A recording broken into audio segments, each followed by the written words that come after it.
ಮೇಲಧಿಕಾರಿಗಳು ನಮ್ಗೆ ಗೊತ್ತಿಲ್ಲ, ಅವರು ಹೇಳ್ತಾರೆ.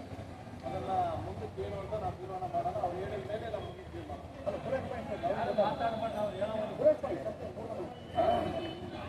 ಈಗ ಚಿತ್ರದುರ್ಗ ಜಿಲ್ಲೆಯಲ್ಲಿ ಕಳೆದ 2 ತಿಂಗಳಿಂದ ಕೂಡ ನಾವು ಮುಂಗಾರು ಆರಂಭಕ್ಕಿಂತ ಮುಂಚೆ ಜಿಲ್ಲಾಧಿಕಾರಿಗೆ, ಕೃಷಿ ಇಲಾಖೆಗೆ ನೀವು ಬೀಜ, ಗೊಬ್ಬರ, ರೈತರಿಗೆ ಬೇಕಾಗಿರ್ತಕ್ಕಂಥ ಎಲ್ಲ ಬಿತ್ತನೆ ಬೀಜಗಳನ್ನು ದಾಸ್ತಾನು ಮಾಡಬೇಕು, ಯಾವುದೇ ಕೊರತೆ ಆಗಬಾರ್ದು ಅಂತೇಳಿ ಜಿಲ್ಲಾಧಿಕಾರಿಗೆ ಸೂಚನೆ ಕೊಟ್ಟಿದ್ವಿ ಮತ್ತು ಪ್ರತಿಭಟನೆ ಮೂಲಕ ಹೇಳಿದ್ವಿ.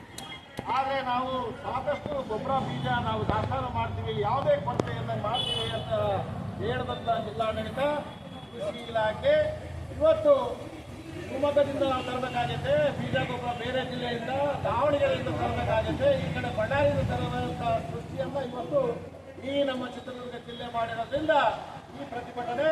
ಇವತ್ತು ಬೀಜ ಗೊಬ್ಬರ ಇಲ್ಲ ಅಂತೇಳಿ ನಾವೆಲ್ಲ ಬಂದಿದ್ದೀವಿ.